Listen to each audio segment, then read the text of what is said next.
Matt, it's great to have you back on the show. I'm always excited for an excuse to talk to you, and I'm excited about the new record, man. Welcome back. Well, thanks for having me back. I appreciate it. Yeah, absolutely. Absolutely. So the new album, I believe, is pronounced Ix, but I could be wrong.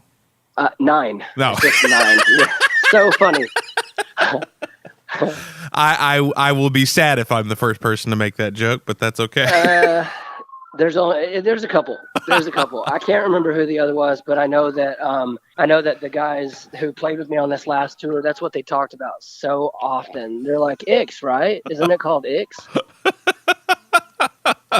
Yeah. Oh man. So I'm guessing that means it's album number 9, unless you're just feeling devious. Yeah, number 9. It's the 9th full length, so it's kind of crazy. Yeah, for sure. Especially when you think back to, I can still, I think the first entry point for me into spoken was the self-titled record. And then after that, I found the debut record. And it's so funny to think about how far you guys have come as a band. Not that any of it has ever been bad, but it's interesting to kind of see the transitions from one album to another and kind of the subtle changes, which I always think are fun. Right. Well, I'm sure there's plenty of bad. I'm sure. I mean, I was 19 years old. Some of the other guys in the band were 18 when we started, in 1996. And then the first record came out in 97. And so we were still trying to figure out how to even play instruments. We're just like, What are we doing? I don't know. Let's write some music. Let's play some shows. You know what? There's a label that wants to sign us. Let's go on the road. And so that's what we did. Now, back then, did you think that this ride would last this long for you? No way.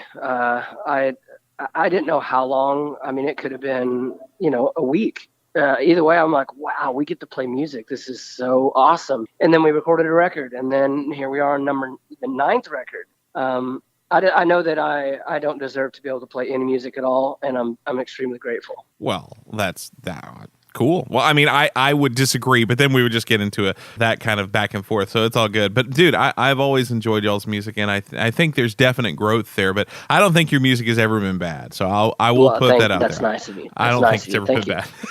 Thank you. Oh, man. Well, I guess just broad strokes to begin with. Tell us about 9 and kind of what went into this record. Well, I think a lot went into it, as far as, because when Scoop is the guitar player who left, he was with the band for about 4 years. Mm-hmm. And, we were down to just the two of us, and we had hired guns that were going out, and playing guitar and bass, and a drummer with us on the road. So we were still a full band on tour. But as far as actual members, it's just the two of us. Come November of 2016, Scoop had made the decision that he was going to make the transition into doing real estate in Nashville. Luckily for him, he can do real estate, and he's actually playing second guitar for the band Seventh Time Down. So he seems to be in a really good spot as far as being able to be busy and play music, but yet still do real estate. So, we had decided we were going to try to go into the studio in February, and then we were going to launch a pledge campaign that would go throughout City Rock Fest 2017. And at the end of City Rock Fest, we'd have a full-length record that we could get sent out to people. But as always, there were hang-ups. There were things that were like, oh, wow, timing-wise, this is awful. The extremely long and frustrating story short, we finally got a record done. Scoop had recorded the music in Nashville with a guy named Kellen McGregor. Okay. And then sent it to the studio that I went to with Cameron Mizell in Phoenix, Arizona. And so I went out there for 11 days and recorded the vocals for all 10 songs. And that was it. We took off on City Rock Fest. It was me and 3 new guys. And here we are. Now we just got off a Skillet tour. It was me and 2 new guys, and then one of the guys I took on City Rock Fest. So we did a Skillet run that was almost all in Canada, and it was insane. It was such a great tour. Nice. Now, it feels like, because of how long you guys have been around, and also, not to sound weird, but Skillet hasn't always been the giants that they are now. But had you guys done a tour together before? No, we had never toured together. Wow. John Cooper and I had talked about it off and on, when we'd run into each other at festivals over the past 15 years. It was like, oh, we should do some dates together. And I would always be like, you tell us where to be, when to be there, and we'll be there. It's like, you're acting like this is something that I'm going to say no to. Yeah. I'm like, well, are you kidding me? So, after 15 years of back and forth and trying to figure it out. Just timing wasn't happening. And just kind of whatever. We were busy. They were busy. Management called me one morning and said, hey, there's a possible Skillet tour coming up. Most of it's in Canada. What do you think? I was like, yeah, of course. Anyway, like 20 minutes later, we got a contract saying, oh, cool, Spoken's on this tour. Great. Wow. It was insane. It was so fast. And the tour really was great. And man, everyone in Skillet and their road crew was so awesome. They were so nice to us. They were so kind to us. I don't know. It's great when they didn't need to take us out. It wasn't something of, we didn't really add much to their 2,000 people a night situation, Well, that's cool, though. That's cool. And it's so funny. I mean, I think it's really easy for people who maybe are listening to this interview or this show and are thinking like, oh, man, but Skillet, they've always been huge. It's like, no, I saw them perform on what I'm pretty sure was a flatbed trailer in the middle of the national forest in Texas in the rain. They have not always been the giants that they are now. Sounds like a good situation. I'd love to play. Been there, done that. We've done plenty of those, so I get it. I was telling, the other day I was talking to John. We were standing behind a venue in Winnipeg, and we're just standing there talking. And I was like, I remember the first time I saw you guys play. He's like, you do? I'm like, yeah. You're wearing a blue short sleeve T-shirt and gray cargo shorts, and it was at Sunshine Festival. And he's like, oh wow. I'm like, yeah, totally. You guys were a 3-piece, and it was also. I also saw Stavesacre perform that year. Yeah. And what's funny is that Mark Solomon was wearing a blue T-shirt and black Dickie shorts. I remember it. Yeah, yeah. I'm sure I was wearing shorts too, and that didn't last long. No. So. Well, that and plus, I mean, it's one of those things where you really have to be going the extra mile for the look and the image of it for some of those summer festivals that are outdoors to perform in jeans or long pants because those get so hot. Yeah. And I'm like an all black all the time kind of guy, and so I feel it. I do. Plus, I'm not getting any younger, so it's like, wow, this is work. Standing here, you're standing there talking to someone who's just they're bouncing off the walls, having the time of their life, and you're sitting here wiping sweat off your brow with the sleeve of your shirt. And you're like, we have to be done with this conversation soon. Right. Yeah, that's just brutal, man. That's brutal. So, You had mentioned that it was Scoop has ended his tenure with the band and he's kind of moved on, and so now you're kind of the only, I guess, official member at this point. Yeah, I am. What is that experience like? I mean, how is that different for you going forward as kind of the one person having to make all the decisions for the band and then just kind of hiring out the rest? Well, I mean, it's kind of cool for one. I mean, I'm not like some tyrant, so it's not like I'm like, yeah, it's going to be my way or no way, and I'm arguing with myself of what's best to do, Yeah. Luckily, we have management that they bring opportunities, and it's stuff that, one of the things that we always say is like, it'd be great to have management that brought so many opportunities that we would have to say no to stuff, you know? And so I think it's something where Fuel is who manages us, and I think they're doing a great job. And it's not quite to a point where I'm saying no to stuff, but at least we have opportunities, and it's in, Christian market, it's in general market, it's everywhere. And so I feel like God is opening up some doors that we haven't been in a while. So it's pretty exciting. Right. Yeah, that's fantastic. With the exception of just kind of the setup and kind of the mechanics behind it, how do you feel like Nine is different or stands apart from the rest of the catalog for Spoken? Well, one, it's pretty aggressive. I mean, it's got some really aggressive guitar work in it. It's cool. It's got some guitar solos in it. Breathe Again had some guitar solos. I think I went into when we did Breathe Again, it was an intentional thing of don't just scream your way through songs, Right. Which I missed. Like, it was a challenge, and there were times I wanted to just scream my way through those songs because I felt like they called for it. They called to be aggressive.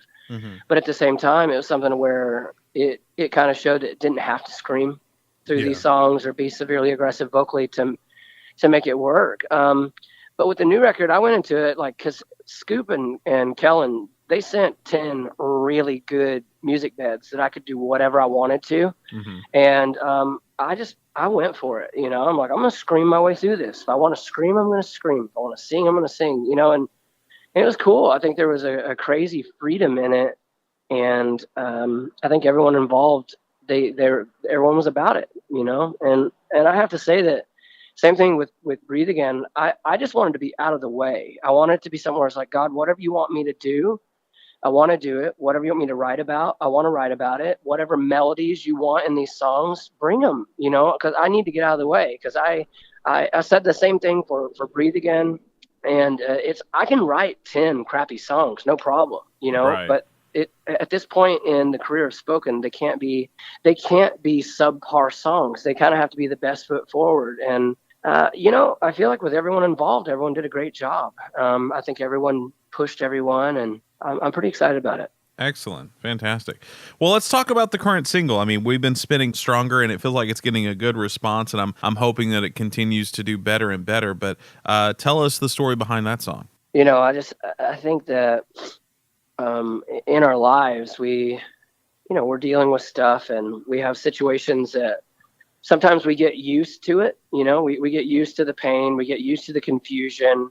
And I think there are a lot of people that get used to feeling hopeless. And I don't think that's how we're supposed to be. I know that with me in my own life, there are times where I'm like, holy cow, what is wrong with me? Why can't I not, overcome, being this type of human being or that? Or when I'm, especially with like my kids, like I don't want to miss moments with them, but I feel like I do so often because there's so much going, and I'm easily distracted, and it's like I can't get those moments back. So it's really, really frustrating. And so, with Stronger, it's like just you need to break free from that. You need to be to where you're not in that comfort zone. You're not at a point of where you're like, okay, I've gotten to where I'm used to this. Okay, cool. Because it could change. You could change, and you're going to be stuck in it because you're so used to feeling that way. You're so used to feeling hopeless or like a failure that once it's kind of broken away from you and you have all the freedom in the world, you keep glancing back. Just a pastor that he used to say is like, even a wolf, it becomes a pet, right? You get a pet wolf and you raise it. It is always going to be looking back to the forest, no matter what you feed it, no matter how much you love on it, no matter how much you do. It's a wild animal, and it's always going to be looking back to the forest because that's home, and I don't want to, I know I'm personally in my life, I don't want to be looking back and be like, wow, that it was easier there. Yeah. It was much easier there. This is hard. I want to face forward. Judah Smith has a sermon series right now from City Church. It's like, face forward, learn from your past, but don't repeat it. Be stronger. It's pretty cool. Yeah, for sure. And I think that all of us have that moment where we almost wish for the dumber times in our lives where everything was simpler and we hadn't thought about things as much and we were just blissfully ignorant doing stupid stuff, but we didn't know we were doing stupid stuff, so it was okay.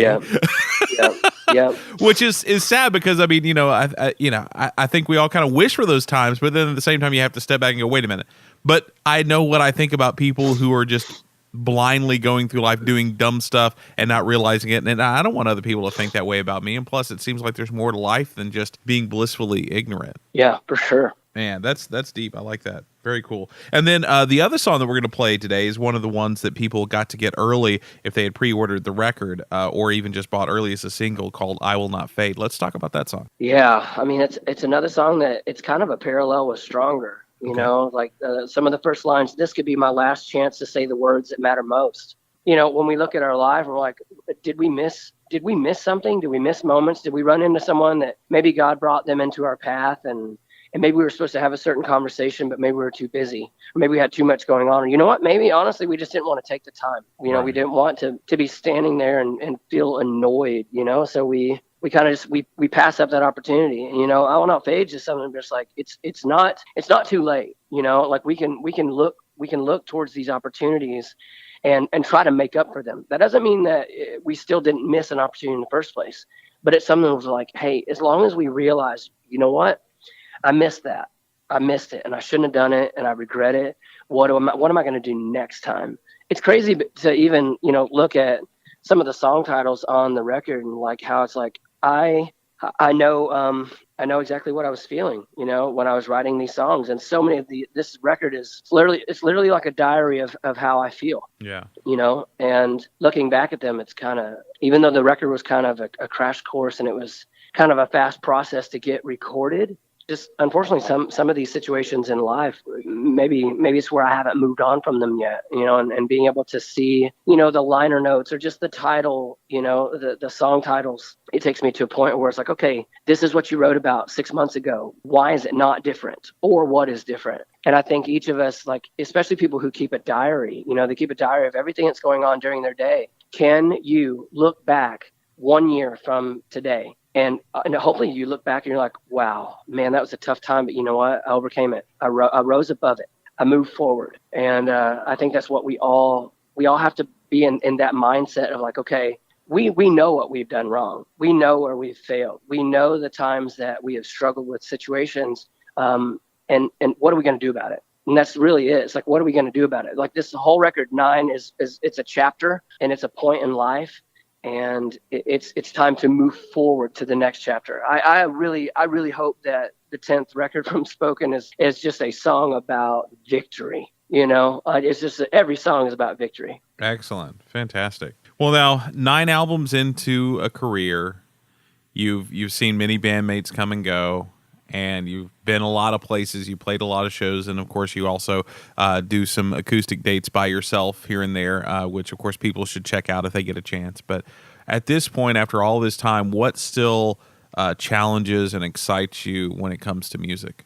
I guess trying to stay relevant. And the great thing is, with having musicians as hired musicians to come out, they bring something different to the table each time. It hasn't been the same band over and over again for the past 2 years. Would I like to have 3 other full-time bandmates who are actual members? Yes, I would love that. I would love for the 10th record for Spoken to be something where it's like, you know what? The 4 of us have spent the last year on the road together, playing shows, good shows, bad shows, sleeping in the Walmart parking lot in our van, staying at, people's houses. They get to know us, it's a personal level, not only with band members, but with the fans and with these people who have prayed for us over the years, or given us meals, or put gas in our van. But something where it's like, this next chapter is to where all of us, we really know each other. We know each other inside and out. So I think that's exciting about the possibility.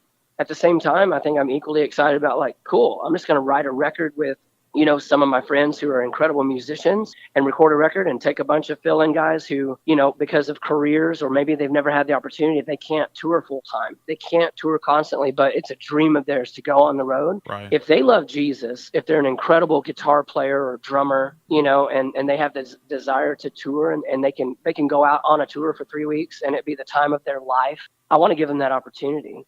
Yeah. It's why it's like, people have asked me multiple times recently, hey, am I too late for guitar audition? I'm like, no, it's an open audition. Keep sending stuff in. Let's see what happens. Because I feel like there are some young prodigy players out there, who haven't had an opportunity to play music or to go on the road. Yeah, absolutely. Well, that's cool. That's cool. And I'm glad that is something that isn't, I guess, is seen. I'm glad that you have an open mind about that, because it seems like that could easily be something that would be kind of a bummer if you were thinking about it in the wrong way, being like, it's like, it feels like everybody leaves, that could be something that could easily become the mindset of it. But it's nice to be able to kind of have that excitement. And so often you do hear about, bands who are like, well, we just replaced our drummer, our guitar player, and it just feels like a whole new energy is injected into the band. Well, you kind of get that all the time, and that's a lot of fun, and can be exciting. Fantastic. Yeah, well, I can't honestly say that the thought hasn't crossed my mind. I'm like, seriously, why can't I keep a full lineup? Right. Why? And the fact is, like, it's really hard to be on the road. It's really hard to be gone so much. It's really hard to not make a lot of money playing music. Yeah. And so people, they come into a band and they spend 5 years killing themselves on the road. Eventually they get to a point where they're like, is it going to get any easier? Because I really need to be looking towards my future. I've got a family, what have I got to leave?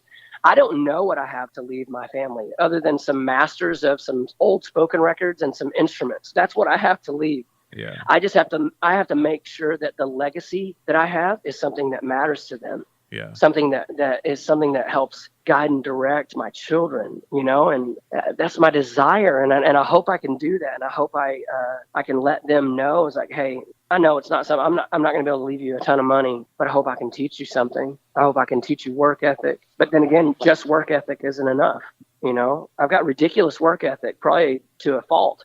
But if it's not something where I can, help mold my children's hearts, whether I'm on the road or at home, that's where I would have failed as a father, and that's not something that is something I want to do. Yeah. So the same way with these guys who come out on tour, they're young guys. They've never been able to tour. They were just looking for an opportunity. I hope they can learn how it's supposed to be on the road and how you treat people, with respect. You show up at a venue like, hey, what's going on? Anything you need help with before we load in? That would blow some promoters' minds if a band showed up and they're like, hey, what do you need help with? They're like, wait, what? I thought we were supposed to wait on you hand and foot. Right. No, we're in this together. Yeah, for sure. Well, now, since you brought up, family life and having kids and whatnot, what do your kids think about what you do? Every kid kind of grows up thinking about their dads being like a rock star in a band or something, about what that would be like. But I'm sure it must be somewhat normalized for your kids because that's all they've ever known. But what do they think about your chosen career? I think it depends on the moment. I mean, I think they're excited to be able to go places. Like on acoustic tours, I try to take my wife and my kid. They just love going to the coolest toy stores in other towns, or swimming in a pool every morning at the hotel. Like that's what they live for. Right. One of the things, my youngest Hudson, he just turned 6, and when I got home yesterday from the Skillet tour, I had some of the new records. I had some of the 9 records, and he wanted one immediately. And he went and put it in his CD player and was just dancing around the room and singing, because they've been hearing the mixes forever. Right, it's like, it's not new to them. They also heard when I was, screaming at my computer trying to record scratch vocals on some of the stuff. They're like, all they could hear is me, screaming at the top of my lungs. They couldn't really hear it in the full version. So I think they have their moments where they think it's really cool, but then I think there are times where it's like, wow, he's gone again. So he's gone again. They know what I do, and and I try to make sure they know when I'm leaving. I'm like, hey, I'm just letting you know, next week I take off. I've got to go to Canada for a week and a half and whatever. But I'm going with Skillet, so they're like, oh, Skillet, yeah, that's cool. But I don't know that it's something. I don't know that it affects them that much. Someday it probably will if I'm home all the time. They'll be like, what happened to the band? Right. Or heaven forbid, the whole like, don't you have a show to play? Yeah. Aren't you going to leave soon? Because we have a whole lot more fun with Mama when you're gone. Yeah, and I know that's true because my wife is superwoman. It's insane. My children, they have no needs. They're taken care of beyond. So I think that is something where they're excited when it's time for me to go because they get Mama all to themselves. Yeah, I mean, I barely had a little taste of that because I did school assembly presentations for a few years, and sometimes I'd be gone for like a week. Maybe just once I was gone like a week and a half. And when I get back, my wife would be like, "Yeah, I was just kind of getting into the groove of you not being here. This is going to take a couple of days." I'm like, "Oh, great." Yep, exactly.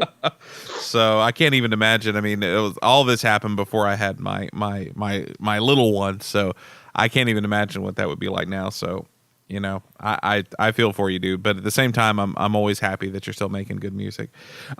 It's been forever since I've asked you this, assuming that I've somehow haven't missed asking you this at some point. But the last question for the interview is, what would you say at this point in your life is the most un-rock and roll thing about Matt? the most un-rock and roll thing. I would say there's probably a bunch of those, and you could ask any of the band members who have toured, with me over the past. The most un-rock and roll thing, man. I love sitting on the couch with my wife and kids watching Andy Griffith. I love it so much. That's one thing, but I mean, probably when I mow my lawn. It's not a lot. It's not often because me being gone, and I don't have like the most amazing lawn because I'm gone all the time. But it is a place where just the screaming and humming of the mower, I think so clearly. I don't know if it's because my brain is turned off and I'm not I'm not concerned about anything except mowing that lawn, I feel like I can really think. I feel like there are song ideas that come, there are things that, come into my mind that maybe because my mind is kind of blank, that God brings it into my thought process, and I can help sort some stuff out. But probably another is how much I love sunrise and sunset. Like I feel like God speaks to me in the most powerful way during sunrise and sunset, and a lot of that's probably sleep deprivation. That's not actually God. I would say there's probably a long list of unrock and roll things. It's just if I don't notice them, you could ask my wife that sometime, because she would have a list. Fair enough. Cool deal, man. Well, dude, thank you so much for taking time. I'm excited about the new record. I hope a lot of people are picking it up, or at the very least streaming it on their preferred music streaming services. But hopefully we'll get some more people out to shows, and I can't wait till X comes out, man. It'll be fun. Oh, sweet. Great idea. You got to remember, if that's what it's called, you named it. Okay? Right. But see, I think you ought to just call it EX. Just to screw with people a little bit. Yeah. Instead of X, it's X. Exactly, man. Exactly. Cool deal. Thanks so much, man. I appreciate it. Yes. We'll talk soon. All right. See you later, dude.